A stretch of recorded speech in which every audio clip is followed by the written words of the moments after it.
नमस्कार, स्वागत है आपको। क्या सरकार कृषि कानूनों को दोबारा वापस लेके आएगी? नरेंद्र सिंह तोमर कृषि मंत्री के बयान से तो ऐसा ही लगता है। कृषि मंत्री ने कहा है कि हम एक कदम पीछे जरूर हटे हैं, लेकिन हम आगे बढ़ेंगे। तोमर के इस बयान के कई मायने निकाले जा रहे हैं। सोच रहे हैं लोग कि क्या सरकार दोबारा से कानून वापस लाएगी। वैसे जब कानून लागू कर रही थी सरकार उस वक्त, और आखिर तक ये बताती रही कि ये कानून किसानों की भलाई के लिए है और 70 साल बाद कृषि के क्षेत्र में सबसे बड़ा रिफॉर्म होने वाला था, लेकिन दबाव में आ गई सरकार। किसान संगठनों ने लगातार 1 साल तक ऐसा दबाव बनाया कि सरकार को आखिरकार पीछे हटना पड़ा।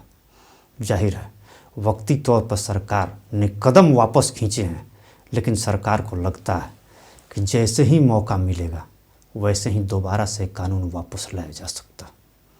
हालांकि सरकार के इस रुख पर और ख़ास तौर पर नरेंद्र सिंह तोमर के इस बयान पर कांग्रेस को साजिश नज़र आती। कांग्रेस को लगता है कि सरकार ने चुनाव को देखते हुए कानून वापस लिया है और जैसे ही चुनाव खत्म होंगे एक बार फिर सरकार वार करेगी किसानों पर। लेकिन सरकार कुछ अलग दलील देती है। नरेंद्र सिंह तोमर ये कहते हैं कि ये इकलौता ऐसा कानून था जो खास तौर पर किसानों की भलाई में 70 साल बाद बहुत बड़ी क्रांति पैदा कर देता, और कृषि क्षेत्र के लिए तो बड़ा ही सुधार कह सकते हैं कि होने वाला था और हो चुका था। ये बात अलग है कि सरकार वापस लेनी पड़ी कानून को मजबूरी में, किसान संगठनों के दबाव में। अब मसला चर्चा करते हैं दूसरे मसले पर कि किसान संगठनों ने कानून दबाव डालकर सरकार पर वापस तो करवा दिया, लेकिन आखिरकार उनकी मंशा क्या, जो 1 साल तक सरकार की मंशा पे सवाल उठा रहे थे, उनकी मंशा क्या? कुल मिला के 32 किसान संगठन सरकार के खिलाफ मोर्चा खोले हुए थे, और 32 किसान संगठनों में से 22 किसान संगठन इस वक्त पंजाब में चुनावी राजनीति में ताल ठोक रहे हैं। यानी 22 किसान संगठन एक साथ मिलकर चुनाव लड़ रहे हैं और पंजाब की 117 यानी पूरी की पूरी सीटों पर अपना कैंडिडेट उतारने का फैसला कर चुके हैं। तो क्या माना जाए, पंजाब में चुनावी किस्मत आजमाने के लिए ही ये काम किया था किसान संगठनों ने। किसान संगठनों का मकसद ही था सियासत में उतरना, और इसके लिए वो अपनी राजनीति चमका रहे थे। क्या वे वहाँ पर पॉलिटिकल माइलेज ले रहे थे?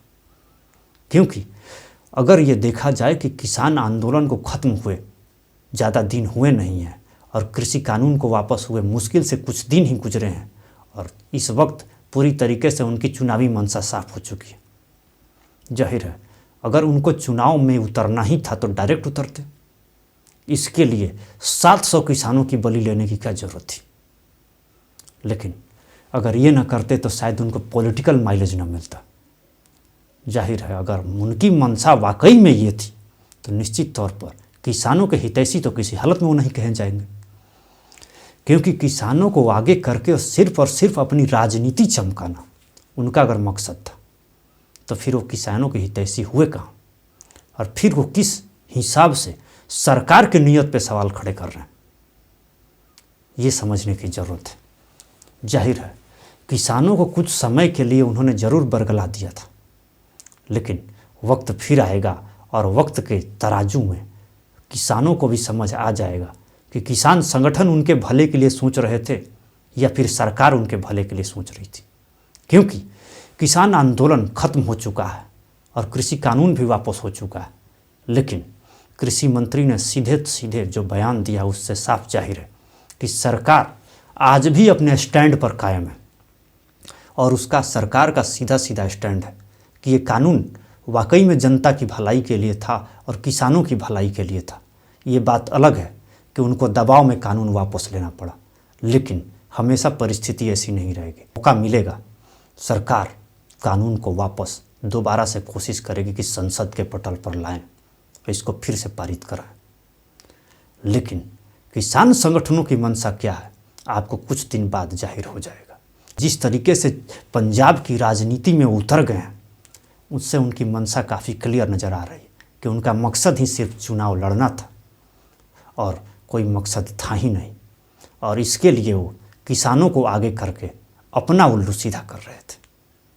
ये उनकी मंशा थी और ये मंशा जाहिर हो गई है। जहाँ तक सरकार का है तो सरकार स्टैंड उनका जो पुराना था वो अभी भी है। ये बात अलग है कि सरकार जो मोदी ने कहा था उस वक्त कि हम किसानों को समझा नहीं पाए। हो सकता है कि कानून नया है और नया कानून होने की वजह से सरकार जो समझाना चाह रही थी सीधे तौर पर किसान समझ नहीं पाए और किसान संगठनों द्वारा बरगला दिए गए। लेकिन ऐसा कब तक चलेगा? सरकार को पूरी उम्मीद है कि एक न एक दिन ऐसा आएगा जब किसान उनकी बात सुनने के लिए तैयार हो जाएंगे। वैसे भी कृषि मंत्री नरेंद्र सिंह तोमर का कहना है कि कृषि क्षेत्र इकलौता ऐसा क्षेत्र है जहां सबसे कम निवेश हुआ है, यानी यहाँ पर सबसे ज़्यादा निवेश की जरूरत है। कृषि मंत्री के इस बयान से ऐसा लगता है कि सरकार किसानों को लेकर सीरियस है और किसानों की हालत सुधारना चाहती। मोदी सरकार नहीं चाहती कि किसान जो है कर्ज में डूबा रहे, किसान हमेशा ही बुरे दौर से जूझता रहे और किसानों को हमेशा स्थिति ऐसी हो कि हमेशा कर्ज मांगने के लिए जाना पड़े सरकार के पास, इतने बुरे हालात हों और उसके बाद कर्ज माफ़ी के लिए गुजारिश करनी पड़े। ये बुरे हालात हमेशा न रहें। सरकार ये चाहती है कि किसान अपने पैरों पर खड़ा रहे, आर्थिक तौर पर मजबूत रहे। ये बात अलग है कि कुछ संगठन ऐसा नहीं होने देना चाहते, लेकिन इसके बावजूद सरकार ने मन बना लिया कि आज न सही जब भी मौका मिलेगा तो इस कानून को वापस लाने की कोशिश करेगी। कुल मिलाकर सरकार ने अपनी मंशा क्लियर कर दी है। अब देखिए इनकी मंशा पर क्या कर पाती है जनता, खास तौर पर किसान संगठनों की मंशा क्या है। ये उनसे ज़्यादा छुपी नहीं है और आगे भी किसान अपने संगठन को, जिन संगठनों के बैनर तले किसान लड़ रहे थे और उन्हें लग रहा था कि ये लोग उनके माई बाप हैं, अब आज नहीं तो कल उनको समझ में आ जाएगा कि ये संगठन क्या चाहते थे और वाकई में उनकी अंदर खाने में मंशा क्या थी। फिलहाल इस वीडियो में इतना ही। बहुत बहुत धन्यवाद।